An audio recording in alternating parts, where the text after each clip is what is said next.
Right, we'll move on to next, Councillor Nolan. I'd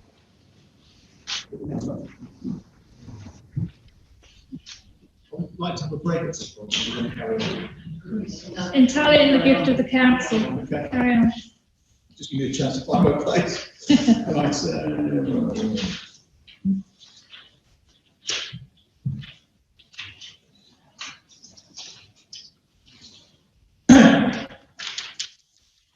Thank you, Chair. I'm conscious that there will be people outside the council chamber on YouTube who won't have access to the order paper. So I'm going to briefly read out the motion as printed on the order paper, because this is a very important issue for this council. Council notes with concern the Ofsted inspection rating of East Riding Council social care services as inadequate. Of particular concern is the findings of significant deterioration of the quality of help and protection support for children in East Riding. Senior leaders and members have not recognised the decline, do not have a wholly accurate understanding of practice and service shortfalls, and have been ineffective in identifying, prioritising and making improvements. And furthermore, senior leaders were not aware that previous management direction on fostering given to improve this area of practice had not been carried out until the concerns were raised by inspectors. Now, we welcome the decision by the Overview Management Committee to hold an urgent scrutiny review panel. We were going to ask for one anyway, into these Ofsted findings. We've also asked that the urgent scrutiny review panel is chaired by a councillor from outside the ruling group, and it's done at no cost to the taxpayer. For the benefit of residents who won't have seen the Ofsted report, I'll just pull out a few of the points that are made in that report. Children in need of help and protection were left outside the front door. Emails were not answered. In some cases, Ofsted found that months had passed before children at risk and their families were seen. Inspectors had serious concerns about those highly vulnerable children who are at risk of child sexual exploitation.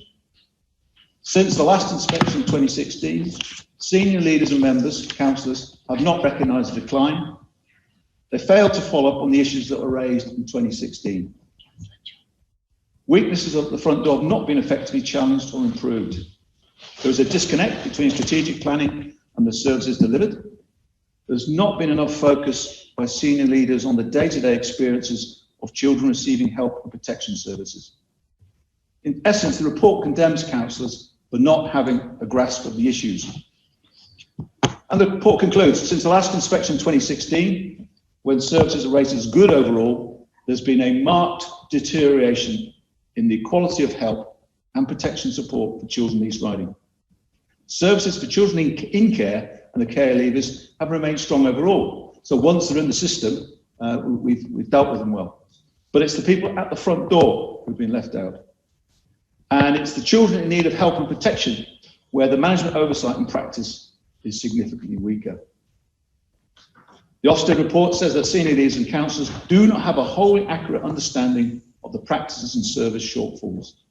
So, Madam Chair, this report is a shocking failure of the Conservative council leader, the Cabinet and the Scrutiny Chair. Clearly, they were asleep at the wheel. The Cabinet and the portfolio holder have let down vulnerable children in the East Riding. Scrutiny has not worked in this instance.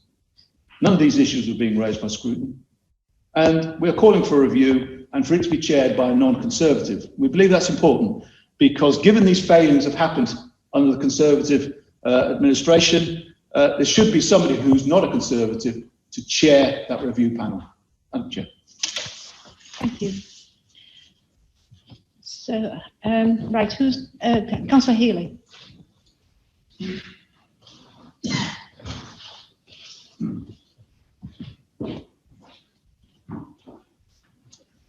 Thank you, Chair. Thank you. I've been a councillor here for 4 years nearly, and this report is one of the most worrying documents that I have seen. And I think this debate is one of the most serious issues that this chamber could ever witness, really. And why? Well, why? Because here we have an independent report from Ofsted that says a number of things. I'm not going to go into them all, there's 13 pages of it, but a marked deterioration in the quality of help and protection support for children in the East Riding. Weak management oversight and practice in services for children in need. When I read it, I thought, this can't be the East Riding. Senior leaders, it says, and councillors, people in this room do not have a wholly accurate understanding of these practice and service shortfalls. And what has it resulted in? Ofsted say it has resulted in children experiencing delays in their needs being identified and remaining in situations of risk. Children in this authority at risk. And for a small number of children, this results in lower level interventions when a higher level safeguarding response is needed. Now this for me is not, I'm not wanting to point fingers. This is every one of us is involved here. Now, the council's immediate response to this was at best defensive. A senior leader said, "We are very disappointed at the findings of this inspection, which was a short visit involving a snapshot of a relatively few sample cases. It was dismissive of the premise. It was only a 2-day visit. It was only a short thing, not worth the paper it's written on. Arrogant complacency, unacceptable spotlight pointing on us as councillors, whatever our allegiances are." The portfolio holder herself went on to say, "There are many aspects of a very strong performance here," and chose instead to focus on some of the more positive aspects of this report, such as the Youth Justice Board. We can't sweep this under the carpet. The council's response has not been accepting of the need for change. It has been defensive. And so, of course, we're going to have a review. Every single one of us knows that. But we have got to get it right.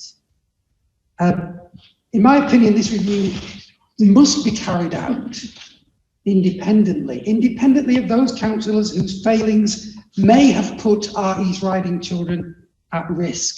We're talking about services to the most vulnerable children in our community. And we owe it to them to correct this inadequate service. We all want to correct it. But the public out there need to be seen. They need to see that we're correcting it independently. We cannot be judge and jury of our own service failings. We need this to be chaired by someone with gravitas, by someone with experience, by someone with independence, by someone who is respected, by someone who isn't doing it for the allowance, and the allowance shouldn't even be a part of it. I'm not going to say who it should be, because that's for others to think about. I do genuinely think, though, that the Conservative group ought to consider, for its own sake, the message that standing in judgment on your own particular report will send to the public. Thank you. Thank you. So we now have Councillor Harold.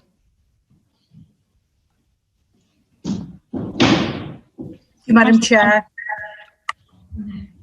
this report is dire, and it is something that we on our scrutiny committee had insights into the areas that Ofsted unearthed. We had previously, although Councillor Nolan clearly hasn't read any previous minutes or looked at our agendas, we had previously had it in our work programme. January at our agenda setting at our work programme workshop, we actually brought 2 of the items onto that work programme for this year that actually Ofsted found. So to say that we didn't have a handle on it is incorrect. What I can confirm to you, Councillor Nolan, is that no other senior member had ever given us that information. We discovered that ourselves purely through good old-fashioned scrutiny. We were not given a heads up.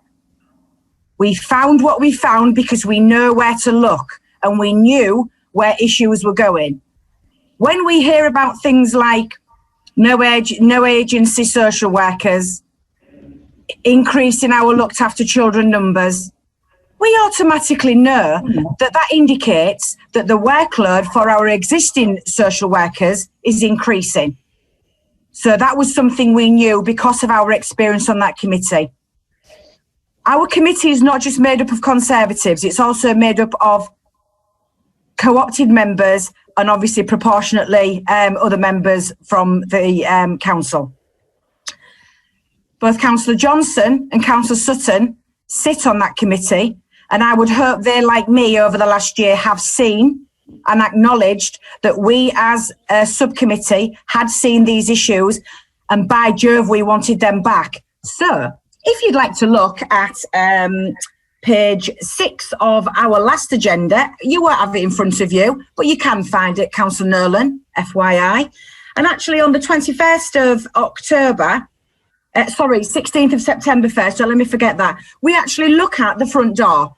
You might not recognise the term EHASH as being our front door. We as a committee do, because we've been to see EHASH, we understand how it works. We've campaigned tirelessly over the past 5 years, since the last inspection actually, and pre that, for health to become part of that front line. We've now got that. And that's taken a lot of doing. That didn't just come naturally. But our scrutiny committee was relentless in its knowledge that we knew we needed to have all partners within EHASH. I appreciate that as you're not a member of the committee, you may not understand all these terms, but please ask the members of your group that are on that committee, because they know. They've also been to look around EHASH. They understand what goes on there. But you're absolutely right. As well, if you'd like to look, we have transition by young people from children's services into adult services on the next agenda that I am sure the new Chair, Councillor Weeks, and the new Vice Chair, Councillor Coultish, will have fantastic scrutiny on, and I'll be sat in the wings watching to ensure that I feel satisfied that the correct scrutiny is happening as well. And then to the 21st of October. And isn't it funny how we hadn't looked at it before, Councillor Nolan? Yeah, ta-da, as if by magic, here's one we made earlier. So it is actually on the agenda. So actually you standing up today saying we'd never looked at it before, and are good. I'm better than Houdini, because I got it in writing and it's there. But here we go. Outcome of the Children's Services Peer Challenge, that's SEND. Another issue that we on our scrutiny committee are aware of, and we are digging deep. We just obviously we can only dig at the pace that we're allowed to. The next one on that committee, Madam Chair, is social work recruitment and retention. And again, as if by magic, it's already on our agenda. So these are things that we were aware of. And once again, not once did our lead member or any other cabinet member or leader or anybody previously, not just in the last year, but previously, nobody said, hey, is everything all right in there? How's it all going? Because we've been looking and searching anyway. So the things we've dwindled down to get on our agenda and our work programme for the 2021 year actually are meaningful, and that should have gave you a little bit of confidence. Can I also just tell you, in 2016, both myself, Councillor Medini and Councillor Aitken were invited in to speak to Ofsted. This time we weren't asked. As far as I'm aware, I may be incorrect, but only 2 members were spoken to, and that was the lead member and also the leader. So as far as I'm concerned, we were aware at scrutiny. I absolutely agree that we need to look at this. We really, really do. But to have somebody with no experience chairing it would really worry me. But you have 2 fantastic members on the committee, so I'll leave it there. Thank you very much. And also, Bailey's going to back, so I'll come off. Thank you, Councillor Smith, Councillor Chair, Madam Chairman. Councillor Jump. Oh.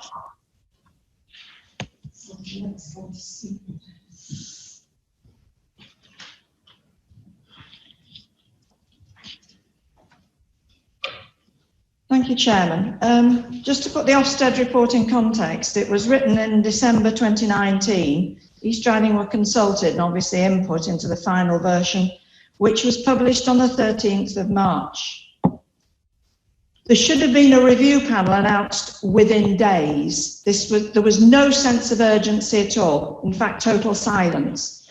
At the last overview and management meeting on the 13th of July, the outgoing chairman of the Children and Young People Committee received a very lukewarm support from her fellow Conservative councillors on that committee, excluding the chairman, of course, when she requested that a full review panel be convened as a matter of urgency.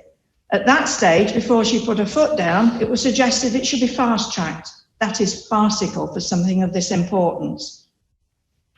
This review panel should have been organised and underway within weeks of this damning report being published, and COVID is no excuse because Teams could have been used. I agree to the idea of an independent, i.e. non-Conservative chair for this committee, and perhaps the portfolio will be in a position, who I might add has been strangely silent on this issue, certainly in public, but perhaps the portfolio can tell us as soon as possible when this committee is, this review panel is going to commence. But whatever the date, it's too late, too little. It should have been much sooner than now. And I'm really disappointed in this council. Thank you, Councillor John. Councillor Lee. Yes, thank you, Madam Chair. I just wanted to point out, as Chair of the Audit Committee, that I and my colleagues on that committee are responsible for challenging internal audit processes at the council.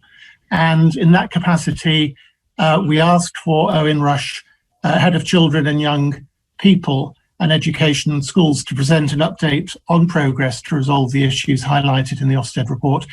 This occurred at our meeting last week on the 24th of July. And for those that hadn't heard that, I would implore them to look at the YouTube channel to see the full extent of Mr. Rush's proposals and report. For Councillor Healy, I believe, who indicated that there was some complacency and also that there was some defensiveness about our response to this, is completely wrong. And anybody that has listened to Mr. Rush's presentation will acknowledge that, I'm sure. We have an excellent team of officers in place there. And I really am aghast that these issues again are being, if you like, highlighted and battered about in a full council meeting. I really believe it's all incumbent on all elected members on this very serious subject, and all parties, across all parties, to support the process of through the established scrutiny and review committees, rather than make political capital from headlines at motions at full council. That is what my ward residents would require, and I would really implore all parties, all people to follow that. It is a very serious issue, this, and clearly something which the council have to get to grips with, and clearly the plans that are in place now and the reviews that are taking place, as Councillor Harold has indicated, are ongoing, and they will be seen to conclusion. And I'm sure all of the issues that have been highlighted will be thrashed out and put on the table, and I'm sure resolved. So this issue battered about at full council, I really do feel that this is purely, as I said earlier, for headlines, for political capital, and I really do deplore that. Thank you. Thank you. Right, Councillor Abraham.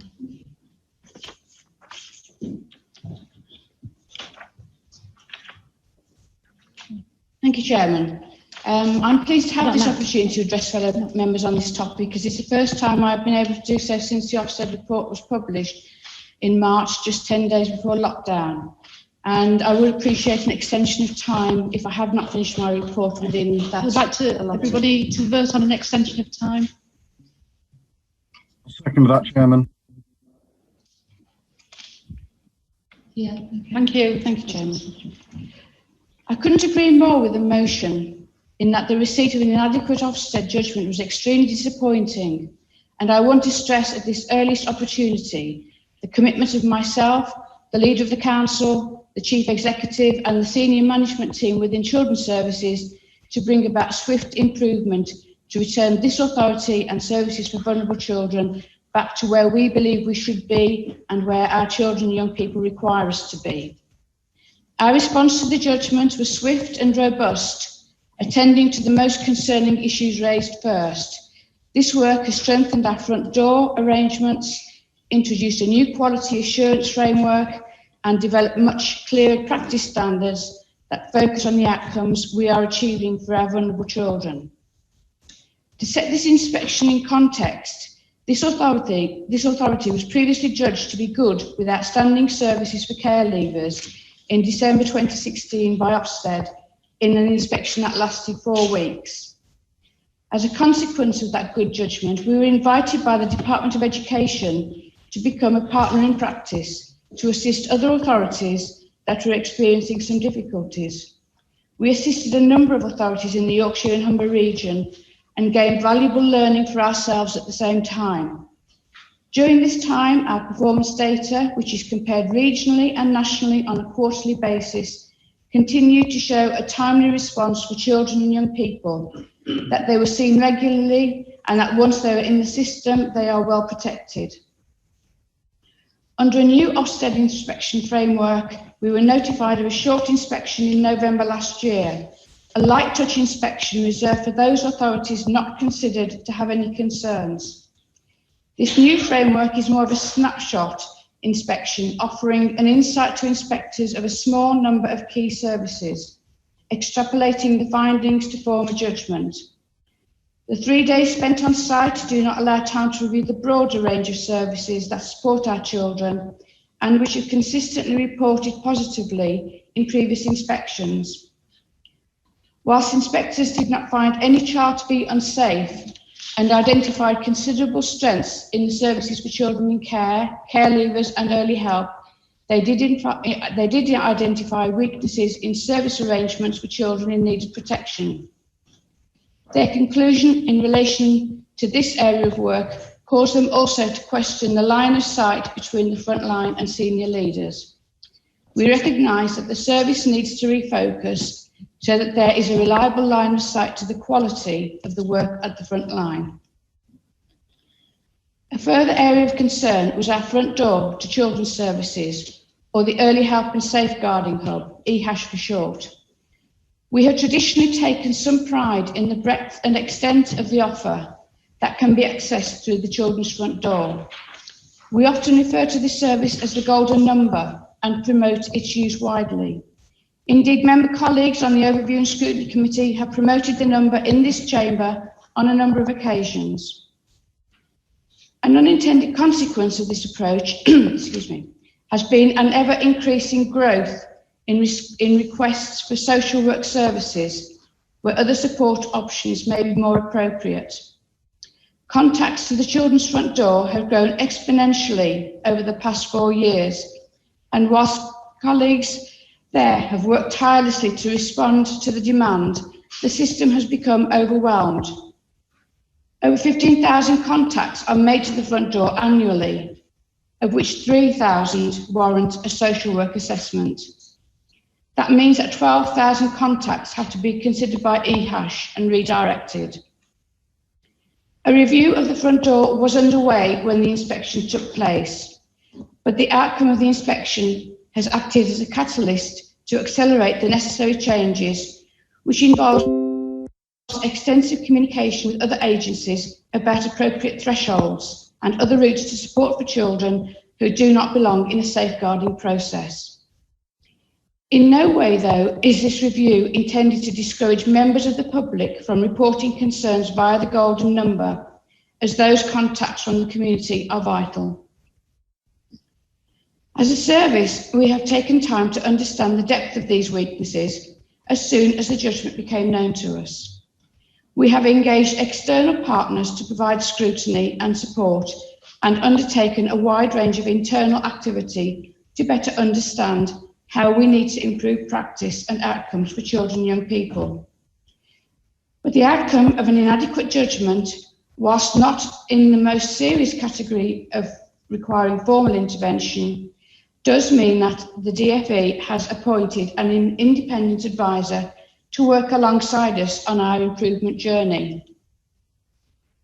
As is usual in such circumstances, an improvement board has been established with the leader and I, senior officers from the council and partners including police, health and probation, and chaired by the DfE independent advisor.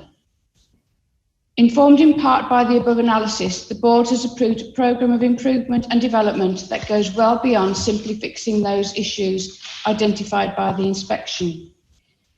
The inspection outcomes provided both a prompt and an opportunity to implement deep and systemic change to ensure sustained improvements in the health and protection services we provide for many years.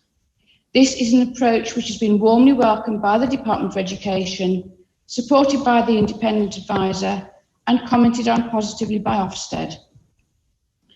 The work programme has started, but it will be clear from what I have said that this is not a quick fix. And to achieve the quality improvements we seek and in a sustainable way, it is anticipated that a work programme of at least 18 months will be needed. The work will be overseen by the Improvement Board and its progress reported to the Department for Education and routinely monitored by Ofsted. I also want to mention the development of a shadow board comprising of parents, frontline social work staff, foster carers and others. This board will provide an essential reality check on the impact of the development work. With access to the DfE, Ofsted and senior leaders in the council and our partners, this shadow board has been invited to tell it like it is, so that we can be reassured that the work we are doing is making a difference. It would be wrong to make this statement without reference to the COVID-19 pandemic and to the work of the service over the past 4 months to keep our most vulnerable children and young people safe. There is also an important link to this work and to the ongoing improvement and development plan. At the outset of the lockdown period, Children's Social Care quickly implemented a robust and demanding programme of assessment and tracking to ensure that the most affected and most vulnerable children were seen very regularly to make sure they were safe and supported. This was a huge effort by everyone involved, often requiring our staff to make visits and stay in contact with children and families well outside of the usual working pattern or hours. This work was tracked and scrutinised at an individual child level by the Directorate Management Team on a weekly basis with regular reports. This activity was extremely demanding and often carried out while workers were simultaneously managing risks and concern for their own families. However, it has also provided an opportunity for senior leaders to connect with the front line and to establish some of the new performance behaviours that will characterise the revised quality assurance arrangements already described. Looking forward, we know that local authorities across the country are expecting a very significant surge in referrals to children's services as our schools reopen in September. Some children will be returning after 5 or more months away from school. For many, they will make the transition back well, and with the great support of school staff, most will settle and resume their learning. However, it is not difficult to see how for some this will be a challenging period, and the associated requests for support and safeguarding will be significant. This further reinforces the need for great clarity and robust decision-making at our children's front door to make sure that those most in need can quickly access the help they need, and that those who can be supported in other ways are quickly directed to the right help. For children's social care, the last 6 months have been a time of significant reflection, careful planning and development work, and in the context of the global pandemic, a period of huge change and challenge. For the service to continue to be effective in the ongoing improvement work, it is essential that there is, and I welcome, a programme of sustained, focused and proportionate scrutiny from members. Such a programme of work will help to ensure a relentless focus on the key priorities during a period where the inevitable distractions of finding a new normal could quickly derail or delay progress.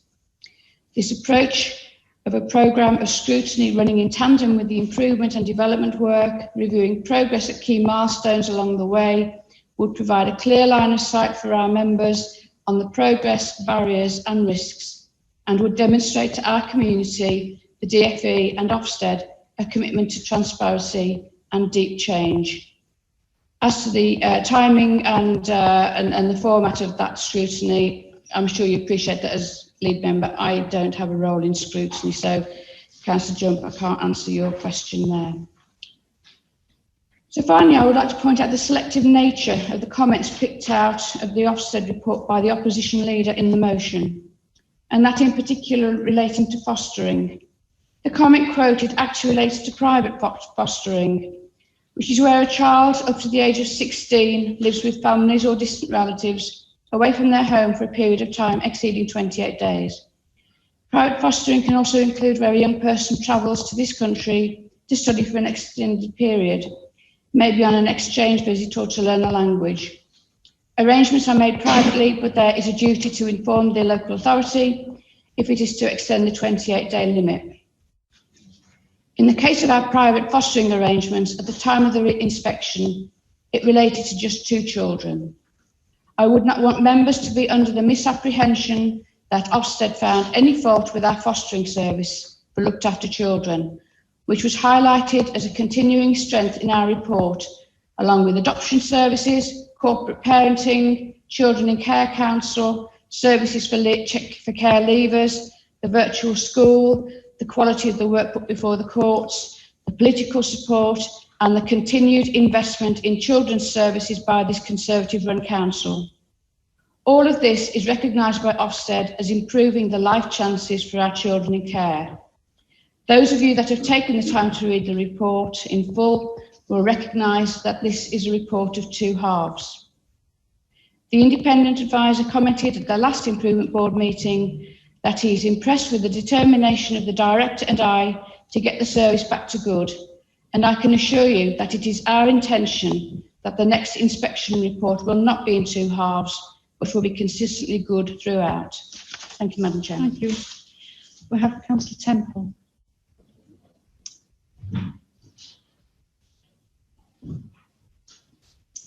Thank you, Madam Chairman. I'm really saddened by this motion. Yes, we were all shocked by the Ofsted findings, but in the spirit of openness, our scrutiny function and portfolio holder have been regularly briefed and updated.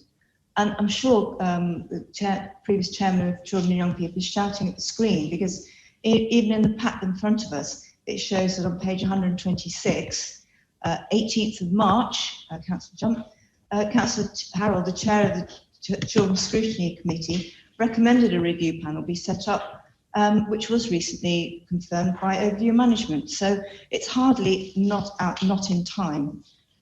I cannot see what this motion achieves apart from publicity, and yet another attempt by the opposition to depart from laid down council procedure, just as they did on the council of who should be chairman and the outside bodies issue. Do they not realise that this is not a hung council anymore? It's a Conservative council. We accept that when things need improving, we act. It's rather the tail wagging the dog, question of timing. There's also the glaring error that Councillor Abrahams just pointed out, that the fostering issue was nothing to do with foster children in this council. I just hope it doesn't damage the reputation of our own foster carers and staff, and I'm surprised that unconfirmed allegations should be implied by this, like this. Perhaps the proposer should have listened to the explanation as suggested by Councillor Lee, because the Director of Children's Services at last Friday's Audit Committee covered those 3 areas that the inspection showed, and he was very frank and very full, and it's all on YouTube for somebody to look at. Ofsted did not find any children who were unsafe, period. What they found were children where there was a risk of an unassessed risk. We have been too successful in our front door and we're being overwhelmed. We've heard that there were 15,000 requests for service and only 3,000 social workers put onto those cases. So obviously they do need better triage, and that this is very much the focus of our officers. They're in ongoing contact. Director Rush said that they're in ongoing contact with the DfE, who were able to informally endorse and cautiously positively reassure us of our direction of travel and the work we're doing. So it's all going on.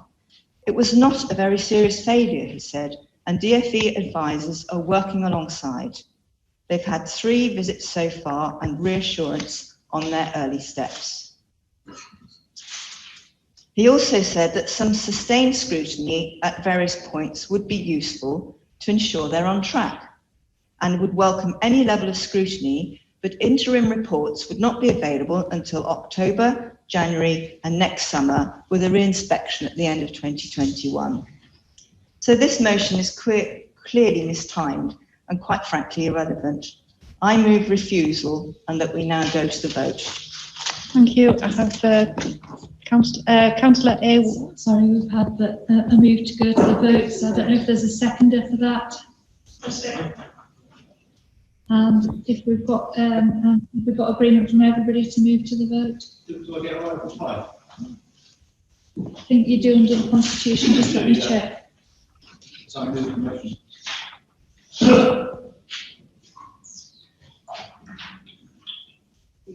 No, sorry, on being put, the motion shall be put without speech or debate, so no, you don't get a right to be part. Sorry. Okay. Madam Chairman, can I just say that we have other members that have been indicated they wanted to speak for quite some time, and I really feel moving to the vote would not be helpful on this one. We all collectively, regardless of politics, are absolutely driven to get this sorted. Please don't silence us in this way. Councillor Harold, we've already had the motion to move to the vote, so we are just taking the vote on whether that's been seconded now, so we just need to take the vote about whether we are moving to the vote. So if we can just take the vote on whether we are moving to the vote, please. Just say before we, excuse me, can I just say before we go any further than this, I think on a topic that is as important as this, I absolutely oppose going straight to the vote without allowing members to speak.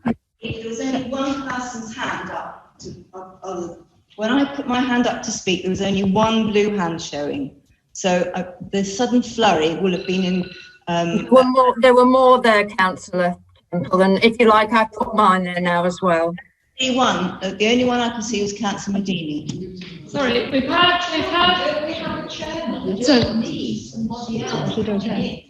you need to, we're moving to the vote, I think. So, yeah, right, we have to move to the vote, so move to the vote. So. Have we got We've had it seconded that we're moving to the vote. I believe people have voted in favour to move to the vote. Can we just check that again? Are we in favour of moving to the vote? Yes. Okay, so we're voting now on the motion. Right. All those in favour? All those in favour of the motion? Motion as printed. As printed. Favour of the motion as printed, please. Right. We've got 1, 2, 3, 4, 5, 7, 1, 2, 6, 7, 8, 10.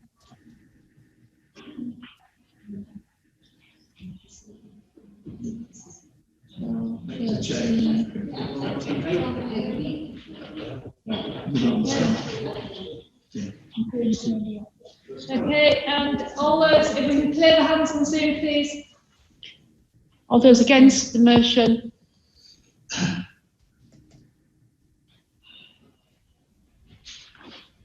Yeah.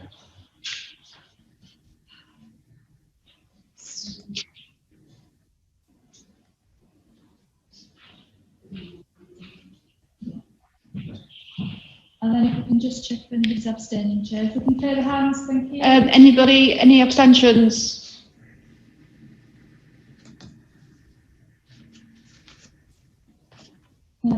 Thank you. Thank you. So the motion is lost.